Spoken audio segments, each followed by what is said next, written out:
हाँ, आज हमारे पास ये एक डॉक्यूमेंट आया है रिव्यू के लिए जो मसल ग्रोथ मतलब हाइपरट्रॉफी के साइंस पर है और इसका मकसद है जिम जाने वालों को अच्छी सॉलिड जानकारी देना। तो चलिए शुरू करते हैं। पहली बात, ये डॉक्यूमेंट ना साइंस को तो अच्छे से समझाता है, पर इसे पढ़ने वाले के असल जिम एक्सपीरियंस से मतलब रोजमर्रा की ट्रेनिंग से शायद और बेहतर जुड़ा जा सकता था। हाँ, ये मैंने भी नोटिस किया। जानकारी थोड़ी एकेडमिक सी लगती है ना, मतलब थ्योरी ज्यादा है। बिल्कुल, पढ़ने वाला शायद ये सोचे कि ठीक है, ये MTOR पाथवे होता है, पर अब इसका मैं करूं क्या? कल जिम में क्या बदलूं या अपनी डाइट में? वो कनेक्शन थोड़ा मिसिंग लगता है। सही कह रहे हैं आप। देखिए, प्रॉब्लम ये है कि वो प्रैक्टिकल ब्रिज नहीं बन पा रहा। MTOR का जिक्र तो कर दिया, पर ये नहीं बताया कि भाई इसे एक्टिवेट करने के लिए तुम्हें असल में क्या करना है। हाँ, जैसे कि तो अपने 1 रेप मैक्स का 70-85% और वर्कआउट के बाद सही मात्रा में प्रोटीन लेना होगा, खासकर जिसमें ल्यूसीन हो, अंडे, चिकन, वे प्रोटीन टाइप का। अच्छा। तभी तो वो MTR सिग्नल फायर होगा और मसल बनेगी। ये क्यों के साथ कैसे और कब जोड़ना बहुत जरूरी है। तो सुझाव ये है कि हर साइंटिफिक पॉइंट के फौरन बाद बिल्कुल सीधे सीधे बताएं कि इस जानकारी से करना क्या है, ट्रेनिंग में, डाइट में, रिकवरी में क्या बदलाव लाएं। उसे एक्शन ओरिएंटेड बनाएं। एग्जैक्टली, उसे एकदम एक्शन में बदलने लायक बनाना होगा। जैसे आप मैकेनिकल टेंशन समझा रहे हैं, हाँ, तो वहीं बताइए कि देखो, भारी स्क्वाट से अलग टेंशन मिलता है, जैसे 6-8 रेप्स में, और हल्के वजन के लेग एक्सटेंशन से मान लो 15-20 रेप्स में, वो अलग तरह का स्ट्रेस है। और किस गोल के लिए कौन सा बेहतर है ये भी। टेंशन कैसे बढ़ाएं, कैसे उसे सही मसल पे महसूस करें। और शायद ये भी कि अलग अलग लोगों को अलग अलग फील हो सकता है ना।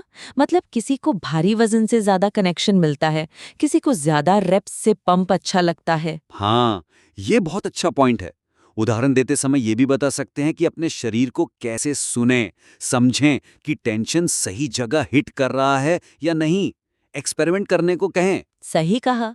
तो मतलब सिर्फ ज्ञान नहीं देना, उसे इस्तेमाल करने का हुनर सिखाना है और उदाहरण भी ऐसे हों जो आम लोग पहचान सकें। बिल्कुल, जैसे लेग प्रेस पर पैर थोड़ा ऊपर नीचे रखने से कैसे फर्क पड़ता है, या बेंच प्रेस में कंधों को पीछे रखने से टेंशन कहाँ शिफ्ट होता है।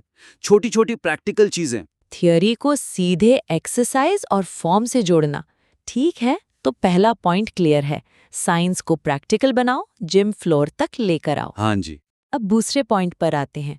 ये डॉक्यूमेंट पोषण, ट्रेनिंग, रिकवरी, इन सब पर अलग अलग तो काफी डिटेल में बात करता है। जानकारी काफी है हर सेक्शन में। हाँ, जानकारी की कमी नहीं है, लेकिन ये सब चीजें आपस में कैसे गुंथी हुई हैं, वो बात थोड़ी कमजोर रह गई। मतलब इनका आपसी कनेक्शन। हाँ, देखिए, डॉक्यूमेंट हर हिस्से को जैसे अलग डब्बे में डालकर देखता है। पोषण का चैप्टर अलग, ट्रेनिंग का अलग, रिकवरी का अलग। पर असल जिंदगी में तो ये सब एक साथ चलते हैं ना। मान लीजिए कोई डाइट तो एकदम परफेक्ट फॉलो कर रहा है, पर रात में सोता सिर्फ 5 घंटे है। हाँ, ये बहुत होता है लोगों के साथ। तो अब क्या होगा? उसकी खराब रिकवरी उसकी ट्रेनिंग की सारी मेहनत पर पानी फेर सकती है, चाहे वो कितना भी महंगा प्रोटीन शेक पी रहा हो।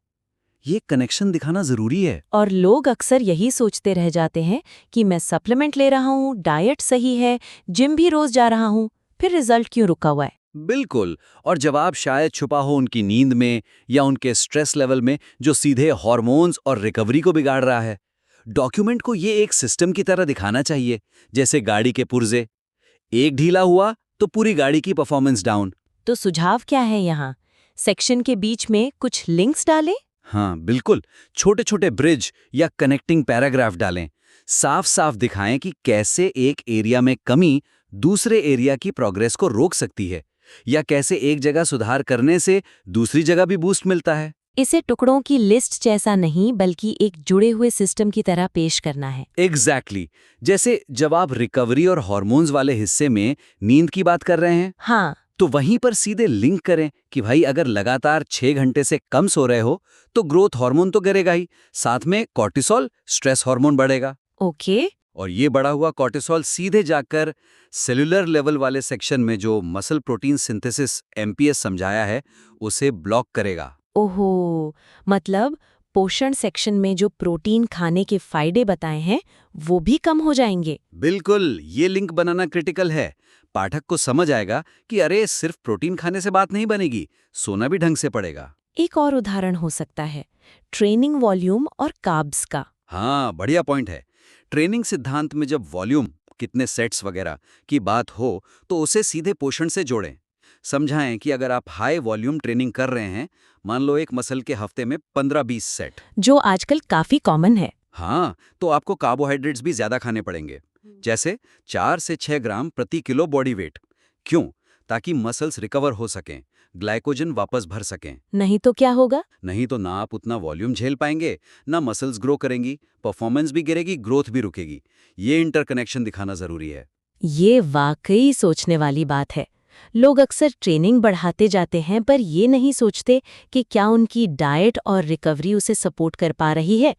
ये होलिस्टिक नजरिया बहुत जरूरी है। हाँ, डॉक्यूमेंट सिर्फ ये ना बताए कि क्या करना है, बल्कि ये भी कि सब कुछ एक साथ कैसे काम करता है। ठीक है, तो दूसरा पॉइंट हुआ इन सब एलिमेंट्स को एक इंटरकनेक्टेड सिस्टम की तरह दिखाना। अब तीसरे पॉइंट पर आते हैं। इसमें कोई शक नहीं कि डॉक्यूमेंट में जानकारी बिल्कुल सही है, साइंटिफिकली एक्यूरेट है। हाँ, जानकारी में दम है, डिटेल्ड भी है, लेकिन इसमें वो एक क्या कहते हैं, एक खासियत या यादगार थीम की कमी लगती है।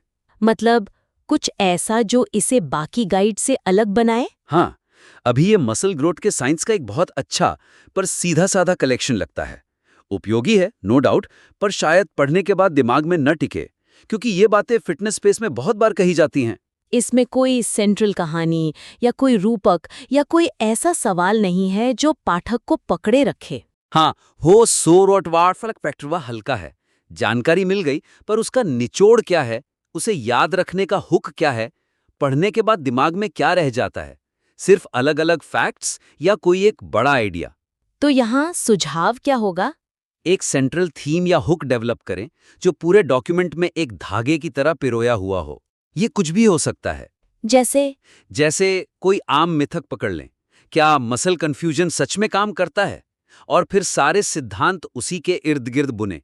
या कोई मजेदार रूपक, मेटाफर इस्तेमाल करें। रूपक? कैसा रूपक? जैसे मसल बनाने की प्रक्रिया को मान लीजिए एक बिल्डिंग बनाने जैसा बताएं। ट्रेनिंग हो गया आपका नींव खोदना और ढांचा खड़ा करना, पोषण हो गया सीमेंट, ईंटें, मटेरियल सप्लाई करना, और रिकवरी हो गई सीमेंट को सूखने और सेट होने का टाइम देना। अरे वाह, ये तो काफी इंटरेस्टिंग है। इससे चीजें थोड़ी कम सूखी और ज्यादा रिलेटेबल लगेंगी। बिल्कुल। या फिर एक सवाल बार बार पूछ सकते हैं, जैसे क्या आप हर सेट से मैक्सिमम ग्रोथ सिग्नल भेज रहे हैं, और फिर हर सेक्शन बताए कि उस सिग्नल को मजबूत कैसे करें, सही टेंशन से, सही फ्यूल पोषण से, सही रेस्ट से। ये भी अच्छा आइडिया है, एक फ्रेमवर्क बन जाएगा। हाँ, उदाहरण के तौर पर डॉक्यूमेंट का टाइटल या फ्रेमवर्क कुछ ऐसा हो सकता है, मांसपेशियों के विकास का ब्लूप्रिंट, सिग्नल भेजो, सप्लाई दो और बनने दो। फिर हर सेक्शन को लेबल कर दें, सिग्नल, ट्रेनिंग, सप्लाई, पोषण, सप्लीमेंट्स, निर्माण, रिकवरी, सेलुलर प्रोसेस। इससे पाठक को एकदम क्लियर हो जाएगा कि कौन सा टुकड़ा कहाँ फिट होता है बड़ी पिक्चर में। ये स्ट्रक्चर वाकई मददगार हो सकता है। या फिर जैसा आपने कहा, शुरू में ही एक चुनौती रख दें, जिम में इतनी मेहनत के बाद भी रिजल्ट क्यों नहीं दिख रहे, और फिर पूरा डॉक्यूमेंट उस पहेली को सुलझाने में मदद करे। हाँ, तब ये सिर्फ जानकारी का भंडार नहीं रहेगा, बल्कि एक प्रॉब्लम सॉल्विंग गाइड बन जाएगा। हर वैज्ञानिक सिद्धांत उस पहेली का एक टुकड़ा सुलझाएगा। सही टेंशन कैसे लगाएं, बॉडी को सही फ्यूल कैसे दें, रिकवरी को कैसे ऑप्टिमाइज करें। एक और एंगल हो सकता है इनफ यानी पर्याप्तता पर जोर देना। हाँ, ये भी बहुत अच्छा पॉइंट है। पर्याप्त टेंशन, पर्याप्त प्रोटीन, पर्याप्त आराम। आजकल लोग मोर इज बेटर, ज्यादा ही हमेशा बेहतर होता है के चक्कर में बहुत पड़ते हैं और ओवर ट्रेनिंग कर बैठते हैं या जरूरत से ज्यादा सप्लीमेंट्स लेते हैं। बिल्कुल। तो ये इनफ वाली थीम उन्हें ऑप्टिमाइजेशन पर फोकस करने में मदद कर सकती है। न बहुत कम, न बहुत ज्यादा, बस सही मात्रा में, सही समय पर। ये भी एक मजबूत एंगल है। इससे गलतियों से बचने में भी मदद मिलेगी। तो तीसरा पॉइंट हुआ कि एक यादगार नैरेटिव या फ्रेमवर्क जोड़ने से ये जानकारी ज्यादा असरदार बन सकती है। हाँ, बिल्कुल। ये तीनों पॉइंट्स मिलकर इस डॉक्यूमेंट को सिर्फ एक अच्छा सोर्स नहीं, बल्कि एक वाह क्या गाइड है वाली कैटेगरी में ले जा सकते हैं। ठीक है, तो चलिए संक्षेप में देख लेते हैं। आज हमने इस मसल ग्रोथ डॉक्यूमेंट को और बेहतर बनाने के लिए 3 मुख्य बातों पर फोकस किया है। पहला, साइंटिफिक जानकारी को सीधे तौर पर पढ़ने वाले के जिम रूटीन और फैसलों से जोड़ना, उसे एकदम प्रैक्टिकल बनाना, एक्शन लेने लायक बनाना। हाँ, थ्योरी को जिम फ्लोर पर उतारना। दूसरा, ट्रेनिंग, पोषण और रिकवरी जैसी अलग अलग कड़ियों के बीच के जरूरी कनेक्शन को हाईलाइट करना, ताकि ये समझ आए कि ये सब मिलकर एक सिस्टम की तरह कैसे काम करते हैं, अलग अलग डब्बों में नहीं देखना। बिल्कुल, वो होलिस्टिक व्यू देना। और तीसरा, इस सारी जानकारी को ज्यादा यादगार और यूनिक बनाने के लिए एक सेंट्रल थीम, कहानी या एंगल डेवलप करना, ताकि ये सिर्फ जानकारी ना रह जाए बल्कि दिमाग में बस जाए। हाँ, उसे एक खास पहचान देना। तो अब आपके लिए अगले कदम क्या हो सकते हैं जिन्होंने ये डॉक्यूमेंट लिखा है उनके लिए? पहला, हर वैज्ञानिक पॉइंट को दोबारा देखें और खुद से पूछें, इसे मैं अपने वर्कआउट, डाइट या नींद की आदतों से कैसे जोड़ सकती हूँ?